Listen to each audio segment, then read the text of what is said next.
2016.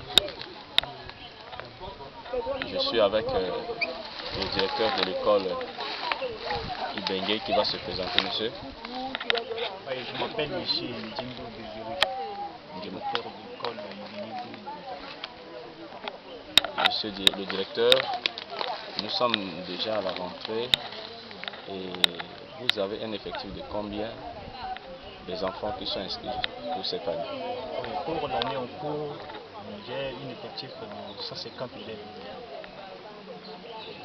Pour les 3 cycles, CI, CP et CE1. Dont 60 au CI, 50 au CP et 40 au CE1. Et puis, les filles? Les filles sont 65 et les garçons 85. Ok, bien, mais quelles sont les difficultés que vous éprouvez pour garder cet effectif-là? Parce qu'il me semble que l'année dernière, nous avons une pareille situation. Oui, les difficultés en est ici. Nous avons aussi ici, nous accueillons 2 périodes. Il y a la période de saison de pluie et la période de saison sèche. Et une fois arrivé à la saison sèche, les ACA, vraiment pour avoir leur vivre, c'est pas facile, c'est difficile. Ils accusent une difficulté de manger. Et maintenant, leurs parents ne peuvent pas laisser les enfants au village, au sein de leur campement pour rentrer à la recherche des vivres, tout en abandonnant leurs petits enfants. Et puis c'est ici, dès qu'ils ne peuvent pas se rentrer au campement, ils emportent leurs enfants ensemble. Et c'est ce qui fait que, au cours de l'année, j'avais accusé ce problème. S'il y avait vraiment un moyen approprié pour immobiliser ces enfants, afin de nous apporter des vivres, c'est-à-dire des produits comme ainsi de suite, pour permettre à ces enfants d'être sur place, ils vont continuer. Ils feront très bien leur classe. Alors, monsieur, vu cette difficulté, est-ce que l'école aussi a des difficultés pour fonctionner? Effectivement, l'école accuse beaucoup de difficultés.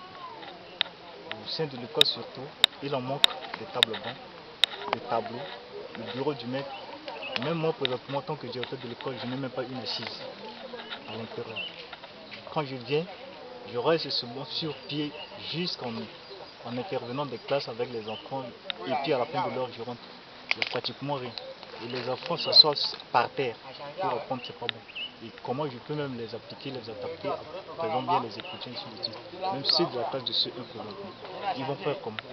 Ils nécessitent aussi une table banc pour ces enfants.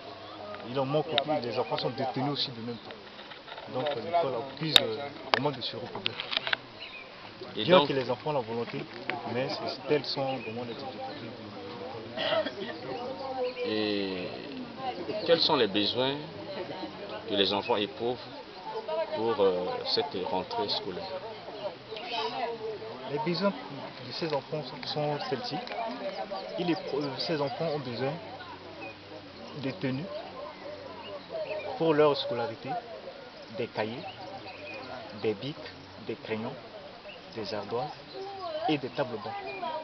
Est-ce que vous pouvez nous dire, un enfant par exemple de classe de CI, de CP, de CR, ont besoin chacun combien de cahiers, soit de crayons, de bics, pour leur permettre d'étudier normalement? Merci monsieur le Cordeau. Effectivement, comme je disais tantôt, cette école est considérée comme une école d'application, bien que c'est une école des ACA. Mais cette école a besoin de beaucoup d'applications. Donc nécessairement, en classe de CI, un enfant a besoin d'une ardoise, une gomme, un crayon, une taille crayon et 3 cahiers pour bien appliquer vraiment les exercices pédagogiques qu'on a fait dans ces écoles. Et pour ceux de CP ceux de CP ont droit à 4 cahiers. 4 cahiers, une ardoise, des craies, de couleurs aussi, des kits, c'est-à-dire scolaires, c'est-à-dire les règles, les traceuses, les compas, les rapporteurs, etc. Tout ça là. Et des bics bleus. Et ces cahiers, il faut que ce soit des cahiers de 100 pages. Ces 4 cahiers. Si ce serait des cahiers de 50 pages, il leur faut avoir 6 à 8.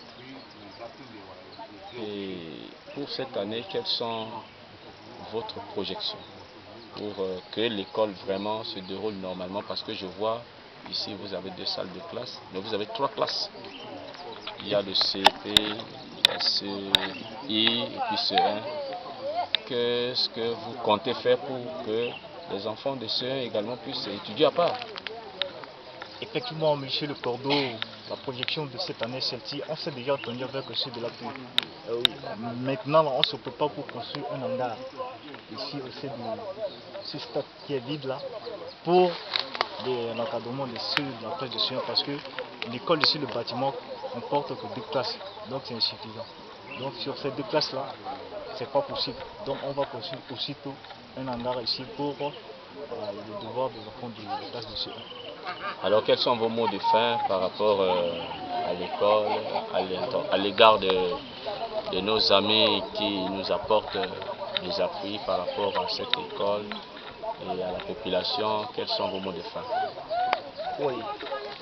Mon dernier souci est ceci. Premièrement, je tiens à remercier nos promoteurs, ceux qui ont sait à construire cette école et puis ils ont choisi à faire de venir aider ces enfants à les assister à cet exercice pédagogique. Et mon mot de fait, c'est de nous assister, parce que les ACA ne sont pas des gens comme nous. Ils ont besoin de beaucoup de choses. Quand tu les assistes, il faut les assister tout. Il en manque de beaucoup de choses. Par exemple, moi, le directeur, je n'ai même pas mon logement. J'habite à 10 km d'ici. Donc quand je vais et revenir, je viens et faire la navette, ça me fait déjà 20 kg par jour de parcours. Je n'ai même pas le moyen de déplacement. Et je souhaiterais ce que les promoteurs me construisent un bâtiment qui représente un logement de moi, le directeur, pour pouvoir vraiment me stabiliser ici. Comme ça me permettra de bien fonctionner l'école. Et l'école accuse aussi un problème de la latrine. Il n'y a pratiquement rien. Donc l'école est dépourvue vraiment de beaucoup de choses, sans vous mentir. Donc à vous, quand vous êtes là présentement, vous avez à constater, ici, tout est à création. Je me bats pour vraiment mettre cette école en ordre. Mais à seul l'homme ne suffit pas. Donc je demanderai vraiment votre concours et à vos efforts de m'assister avec tout ce que je vous demande. Et comme ça, l'avenir nous dira vraiment ce que je suis en train de dire. Donc si ce n'est que ça, mes remerciements. Je vous remercie, monsieur le directeur. Merci également.